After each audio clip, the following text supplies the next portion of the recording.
more and more, exports. Tell us to what extent you see U.S. exports of gasoline and diesel continuing and or expanding, and we can bring at least Mr. Szymanski, Mr. Klesse, and Mr. Kahn. You can continue to watch this hearing at cspan.org. The House is coming in now. They have 3 bills scheduled today dealing with easing regulations on small airplanes and oil pipeline standards. And later in the week, the House debates postponing parts of the new health care law.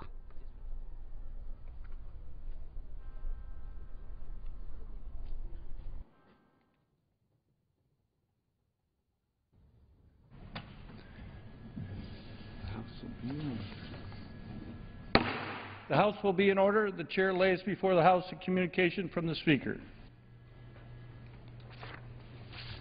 The Speaker's Rooms, Washington, D.C., July 16, 2013. I hereby appoint the Honorable Carrie Bentivolio to act as Speaker pro tempore on this day. Signed, John A. Boehner, Speaker of the House of Representatives. Pursuant to the order of the House of January 3, 2013, the Chair will now recognize members from lists submitted by the majority and minority leaders for morning hour debate. The Chair will alternate recognition between the parties, with each party limited to 1 hour and each member, other than the majority and minority leaders and the majority whip, limited to 5 minutes each. But in no event shall debate continue beyond 1:50 p.m. The Chair recognizes the gentleman from Virginia, Mr. Wolf, for 5 minutes.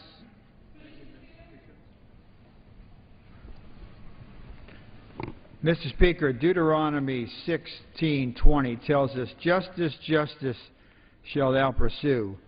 As we quietly mark the 10th month anniversary of the Benghazi terrorist attacks last week, I know many people wondered if there will ever be any clear resolution to this investigation, let alone justice.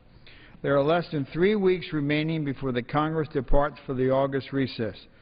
When we return in September, we will be only 2 days away from the 1-year anniversary of the Benghazi attacks. This looming anniversary should stand as a stark reminder of the many unanswered questions that remain about what actually happened that night, how the administration chose to respond or not respond to the Americans under assault during the 8-hour period. That is why over the next 3 weeks I will be coming to the floor regularly to remind the American people about the key questions that remain to be answered. I will also be sending a series of letters to the State Department, the Defense Department, and the CIA formally requesting responses to some of these questions. While I'm skeptical that the administration will be forthcoming with answers, I do hope that these questions will underscore for the Congress and the American people the woefully incomplete status of the Benghazi investigation. I have long been concerned that the current investigative strategy would not yield the necessary answers. That is why for the last 8 months I've advocated creating a bipartisan select committee to thoroughly investigate the Benghazi attacks. My bill, HRES 36, has 160 co-sponsors as well as the support of many family members of the Benghazi victims, the Special Operations Community, and the Federal Law Enforcement Officers Association, which represent the diplomatic security agents who were at the consulate in Benghazi. Perhaps the most telling signs of the incomplete state of the Benghazi investigation is the fact that not one of the survivors of the Benghazi attack from the consulate or the annex have publicly testified before Congress. Despite nearly a full year of multiple committee investigations, not one witness has been brought before the committee to publicly testify under oath about what happened that night. Instead of learning the details of the attack and the U.S. response in public hearings, the American people may instead read about it in one of the books that have been announced in recent weeks. It is clear that the survivors from the consulate and the annex have worked with authors on 2 separate books that are scheduled to be published over the next year. The first, Under Fire, The Untold Story of the Attack in Benghazi, describes in vivid, minute-by-minute detail the assault on the U.S. consulate, according to an excerpt that was published in Vanity Fair magazine this month. This excerpt contains important new information about the level of sophistication of the attack and how the terrorists apparently had detailed inside knowledge of the American consulate. It also notes that each terrorist vehicle flew the black flag of jihad. The report makes clear this attack was a result of careful planning and intelligence gathering by the terrorists and not some spontaneous attack on a target of opportunity. A second $3 million book deal scheduled for publication in 2014 was announced last month with 4 unnamed U.S. security contractors who were based at the Annex and responded to the attacks that night.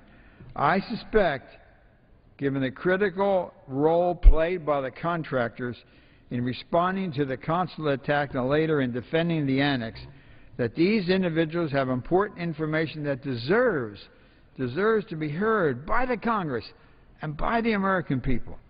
I also wonder, Mr. Speaker, whether any of the $3 million they're earning from the book deal will be shared with Ty Wood's widow and child, or the parents of Glenn Doherty, who did so much to save our Americans.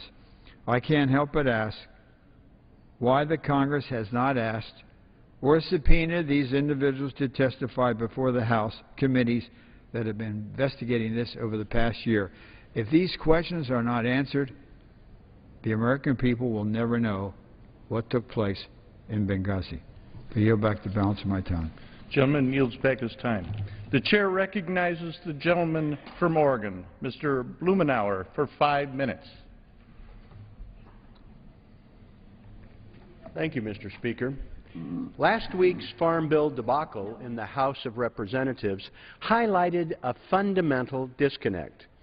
My friends in the Republican majority felt that nutrition for poor people was not a priority because they were concerned about increasing government dependence for lower-income Americans. Yes, there are more people receiving SNAP, what we used to call food stamp benefits, because that's how the system is supposed to work.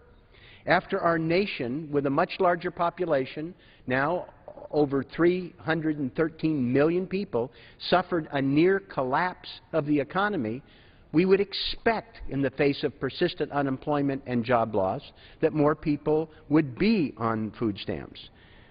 They want them to get this assistance. It helps the families and it helps the economy. Yet, by the same action, my friends passed the most expensive farm bill provisions in our nation's history. Now, just like the direct payment program, which gave 75% of the payments to 10% of all farmers, the new price targets and crop insurance program manipulate the market, concentrate wealth in the hands of the few, and fail to implement any basic reforms such as means testing and payment limit. The irony was not lost on many who watched the price tag go up and the benefits be concentrated in the hands of the few. The bill lacked meaningful reform. Long overdue elimination of direct payments was coupled with lavish increase in new entitlement, shallow loss provisions for crop insurers. It locked in the currently high commodity prices as a threshold going forward. There were additional direct payments for cotton and a refusal to reform the egregious sugar provisions. Subsidies for wealthy farmers were supported over innovation, research, and conservation.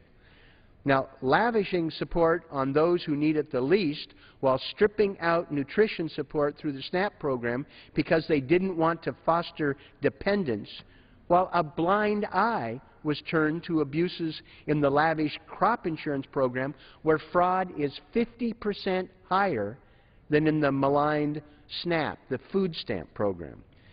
I am hopeful that if this bill goes on to conference, we'll be able to reduce the cost, provide adequate support by reinstituting nutrition programs, and address long overdue reform for crop insurance. You know, at the same time, there would be some provisions that could actually bring people together. For years, I've been working in areas of protecting the pollinators, the 250,000 little species that pollinate our food, that help create $200 billion worth of food crops worldwide, 1 in every 3 fork foods that we eat is due to pollination. The flowers we enjoy, fruits, chocolate, tequila, many of the things depend on these humble workers. Yet we have watched at some real threats to the critical habitat for pollinators. And I'm hopeful that we can add a simple, nonpartisan provision that will make a difference for these protections. Neonicotinoids are insecticides which have been linked to large bee die-offs. We had 50,000 bees in one instance in Oregon this last week. They have been banned in Europe. I'm hopeful as the Farm Bill goes forward, we can address putting a temporary ban on their sale here in the United States, taking a deeper dive on the impact they have on pollinators, indeed on the entire food chain for this very persistent substance that has the potential of affecting the impact not just of the health of bees, but of our families as well. I'm hopeful that we'll have a Farm Bill that can include low or no-cost provisions like pollinating protection to bring people together to strengthen agriculture. These are vital parts of our nature and of our food chain. The Farm Bill didn't used to be a partisan battlefield. And if we can focus on providing help for people who need it the most, rather than lavish subsidies for people who need it the least, and focus on innovation, on conservation, and yes, pollinator protection, things like this can strengthen our food supply, save money, protect the environment, and maybe enable us to get some progress in an area that so far it looks embarrassingly remote. Thank you, and I yield back. The gentleman's time has expired. Pursuant to Clause 12A of Rule 1, the Chair declares the House in recess until 2 p.m. today.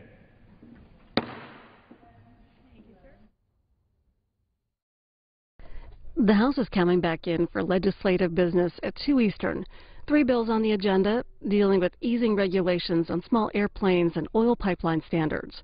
And later in the week, the House debates postponing parts of the new health care law. The Senate has moved forward with the nomination of Richard Cordray to continue as director of the Consumer Financial Protection Bureau.